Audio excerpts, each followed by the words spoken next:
In the capital of the Russian Federation, Moscow, a fire occurred in the building of the Sukhoi Design Bureau.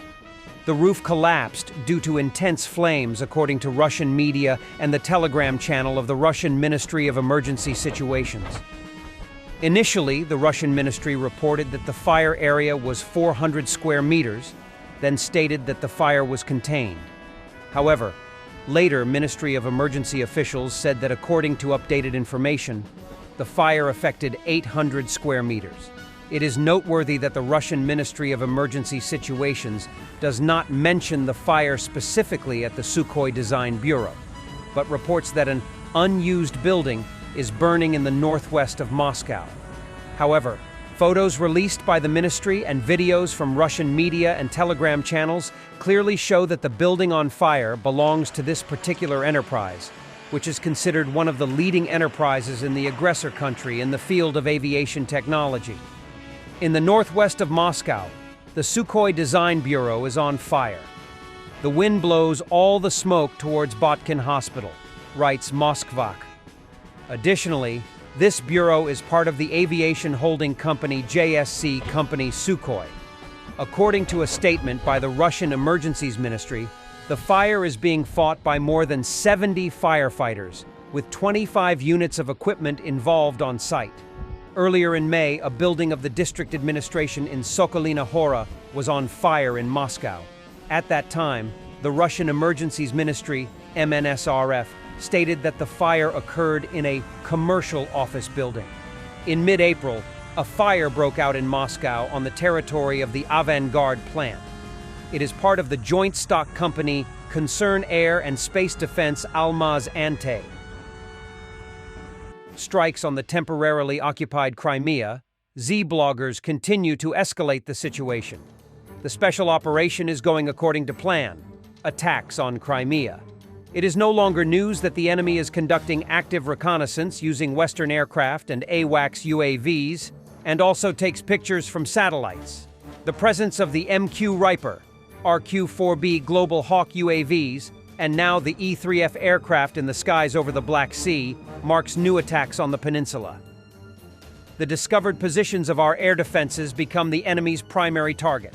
It works, as a rule, with combined strikes, UAVs, blanks, and in the end, catching the air defense during reloads, they strike with ATACMS missiles.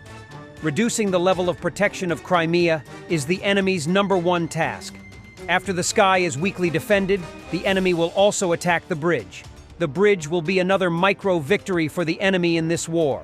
The very fact of the existence of this bridge causes a storm of emotions in the poisoned heads of Ukrainians. Also, having thinned out the air defense, the enemy will begin to strike at airfields, ammunition depots, fuel and lubricants, and critical infrastructure of the peninsula. This will create problems with the deployment of aviation on the peninsula, and the destroyed fuel and lubricants warehouses will create logistics problems. In addition, hidden recruited cells still continue to operate within the peninsula itself, which, for fairly little money, commit acts of sabotage of varying complexity at significant infrastructure facilities, for example, oil refineries. All enemy actions are aimed at weakening rear positions, as well as demonstrating strength for their handlers. Ukrainian forces from the Korn Group have fielded a new fixed-wing bomber drone for night missions, equipped with a downward-facing IR spotlight and camera. Seen here conducting a successful nighttime bombing run on a Russian ammunition cache. The Chechen fighters are nervous.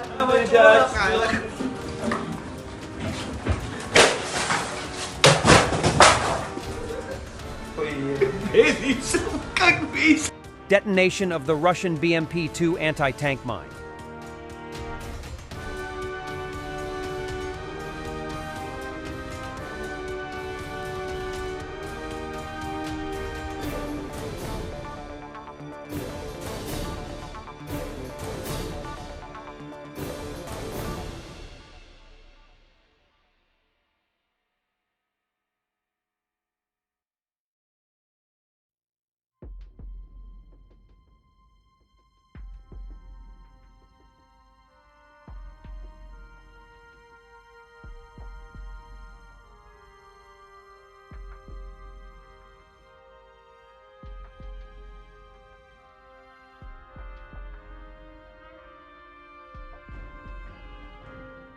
In Czechia, people buy tickets for fans of Putin and the war against Ukraine to go back to Russia. Quick recap. On June 1st, a group of Russians attacked Ukrainian volunteers in the center of Prague. Aggressive Kremlin fans hit volunteers with their hands and legs. The fight was accompanied by foul language towards Ukrainians and Czechs. Police detained the Russian attackers, but, unfortunately, released them later. In response, Voice of Ukraine, an NGO of Ukrainians in Czechia, held a protest on the same square. During it, the Chechii do Ruska, I Want to Go to Russia initiative was announced. It offers all Russians, as well as Czechs who support Putin and the war against Ukraine, to go and live in the country of their dreams. The organizers will buy tickets for everyone who registers on the website. It's obviously a one-way ticket. The slogan translated from Czech is also wonderful. Your way to the country where everything is fine. We hope that the initiative will resonate in the hearts of all lovers of the Russian world, so that they will finally return to their homeland and leave the civilized world alone.